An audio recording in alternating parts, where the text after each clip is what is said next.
So again, Bhutan sounds like a paradise, and I think we can move towards that by letting forests grow instead of planting trees everywhere. In cities and in your yard, that's great if people are planting trees. On the other hand, if there's like an abandoned area, have fun, be fascinated, and let the plants grow and let the old forest get older. And we don't need to be in big natural areas. Just let stuff evolve. It takes a long time. And if we can do that, and if we can do some food forests, agroforestry, and keeping natural areas natural, it's a really low cost way of going. Wouldn't it be great? Carbon negative. Hi everyone, this is Emma. So I'm trying out a tea. It's called, I can't pronounce it, but it's Naja, and it's a recipe from Bhutan. So it's black loose leaf tea, cinnamon, ginger, and it's really good on a cold day. It's really warm and nice. I think sometimes they would use powdered milk as well, and I might have added too much cinnamon, but anyway, it's very good. And if you were a monk in Bhutan, I believe that you would have buttered tea, I think. And I think they have yaks over there that they use yak milk. We have yaks over here too, but I think in Bhutan it's a lot more common to have yak or yak milk. Anyway, I love those animals. They're cool. I wish I had one.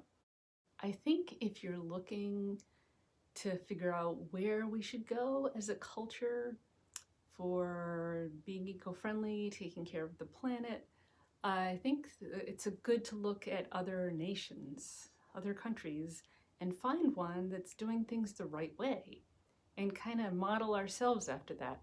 Not just, our government, but also on a local level, ourselves, our society, our towns, our state.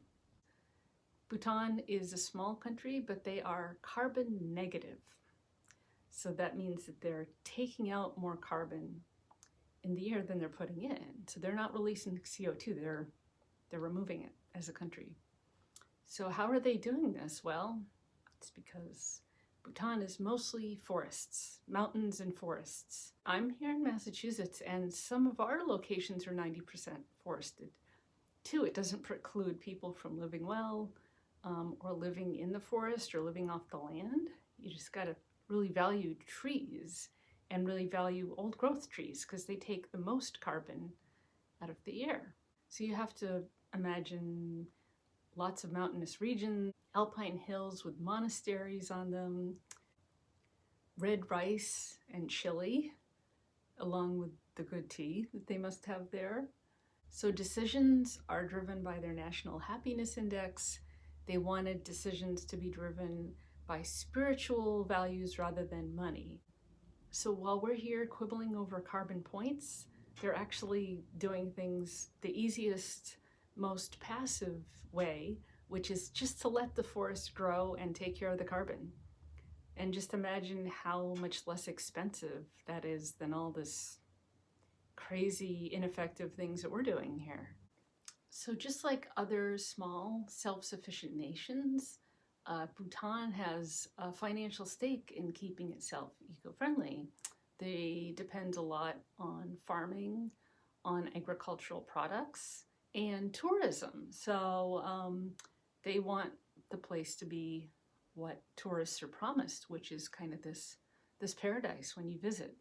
So the Himalayan mountain snow feeds their forest, and the melted snow feeds the rivers and streams, which of course are important for the land and for growing things.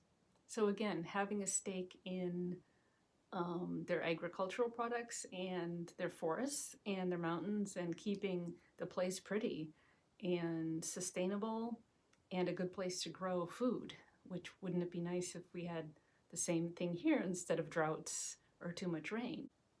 So for example, they grow cardamom there, but they use agroforestry to grow this crop, cardamom, which is a spice. And so the agroforestry practices actually guards and protects the streams and the soil and the habitats, which in turn helps the local ecosystems. So they waste nothing. They use what we call weeds, the native plants, to feed yaks. Bhutan people didn't have televisions till 1999. So the produce that they sell, they'll sell what they grow, but they also sell wild edibles at their farmers markets. And so they're aiming to do more of that and to be 100% organic with their produce.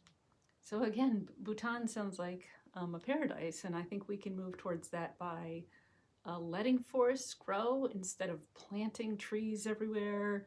In cities and in your yard, that's great if people are planting trees. On the other hand, if there's like an abandoned area, have fun, be fascinated, and let the plants grow, and let the old forest get older.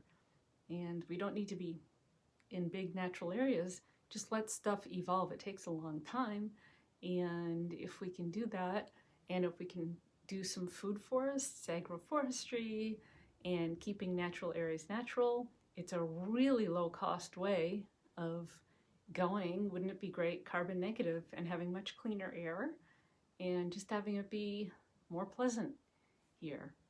All right, thanks everyone for watching.